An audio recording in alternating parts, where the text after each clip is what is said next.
నమస్తే, welcome to editor analysis. India చేతిలో ఎన్ని తన్నులు తిన్నా గుంటనక్క పాకిస్తాన్కైతే బుద్ధి వచ్చినట్టు లేదు.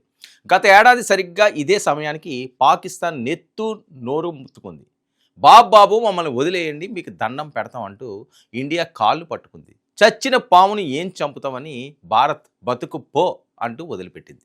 లేకుంటేనా పాకిస్తాన్ ప్రపంచ పటంలో ఉండేదే కాదన్నది నిజం. మరి భారత్ దయాదాక్షిణ్యాల మీద బతికిన పాకిస్తాన్ మళ్ళీ పిచ్చి లేసిన కుక్కలాగా అరవడం మొదలుపెట్టింది. సరిహద్దుల్లో మళ్ళీ కవ్వింపు చర్యలకు పాల్పడుతుంది. నిబంధనలను అతిక్రమించి జమ్మూలో భారత్ సైన్యం ఏర్పాటు చేసుకున్న చెక్ పోస్టుల ప్రాంతాల్లో పాకిస్తాన్ సైన్యం తెల్లవారుజామున డ్రోన్లను పంపించింది. ఆ డ్రోన్లను కూల్చివేయడానికి భారత సైన్యం 15 రౌండ్ల పాటు కాల్పులు కూడా జరపాల్సి వచ్చింది. అయితే ఆ డ్రోన్లు మళ్ళీ పాకిస్తాన్ భూభాగంలోకి వెళ్ళిపోయాయి. పిచ్చి కుక్క పాకిస్తాన్కు ప్రతిసారి నిబంధనలను అతిక్రమించడం అలవాటుగా మారింది. కాకపోతే పెహల్గాం ఘటన తర్వాత భారత్ కట్టుదిట్టంగా భద్రతను ఏర్పాటు చేసింది. సరిహద్దుల్లో చీమ చిటుక్కుమన్నా తెలిసేలా సెక్యూరిటీ ఏర్పాటు పటిష్టం చేసింది. అందువల్లే పాకిస్తాన్ డ్రోన్లపై భారత్ కాల్పులు జరిపింది. మరి ఇలాంటి పనులు పాకిస్తాన్ ఎందుకు చేస్తుందంటే ప్రస్తుతం పాకిస్తాన్లో అంతర్గత సంక్షోభాలు ఏర్పడ్డాయి. భారత్ జీలం చినాబ్ నది ప్రవాహాలకు అడ్డుకట్ట వేసింది. దీంతో పాకిస్తాన్లో వ్యవసాయం సాగే పరిస్థితి లేదు. పీఓకేలో పాకిస్తాన్కు వ్యతిరేకంగా ఆందోళనలు జరుగుతున్నాయి.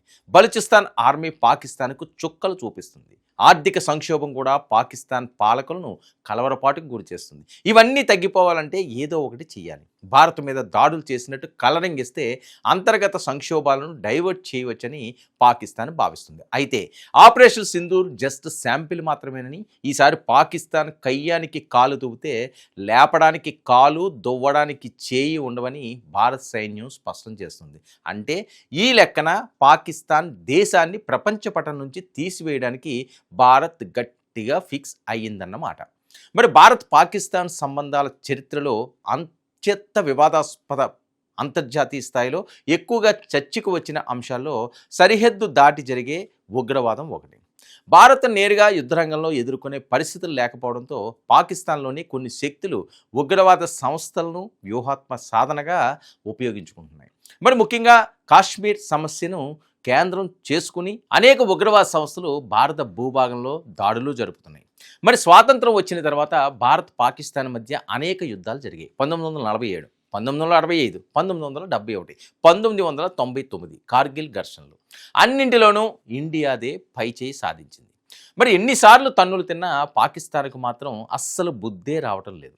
నిత్యం కవ్వింపు చర్యలకు పాల్పడుతూనే ఉంది. భారత్ అనేక సార్లు పాకిస్తాన్ భూభాగంలో పనిచేస్తున్న ఉగ్రవాద శిబిరాలపై ఆధారాలు సమర్పించింది.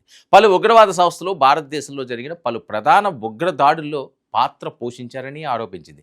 2001 జరిగిన ఇండియన్ పార్లమెంట్ అటాక్, 2008లో జరిగిన ముంబై అటాక్స్, మరి 2019లో జరిగిన పుల్వామా అటాక్ వంటి ఘటనలు భారత్ను తీవ్రంగా కుదిపేశాయి. మరి ఈ దాడుల వెనుక పాకిస్తాన్లో ఆశ్రయం పొందిన ఉగ్రవాద సంస్థల పాత్ర ఉందని భారత ప్రభుత్వం పదే చెబుతూనే ఉంది. ముఖ్యంగా ముంబై దాడుల తర్వాత ప్రపంచవ్యాప్తంగా పాకిస్తాన్పై ఒత్తిడి పెరిగింది.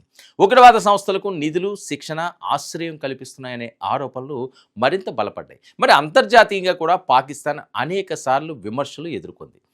భారత్ మాత్రం ఉగ్రవాదాన్ని కేవలం భద్రతా సమస్యగా కాకుండా ప్రపంచ శాంతికి ముప్పుగా చూస్తుంది.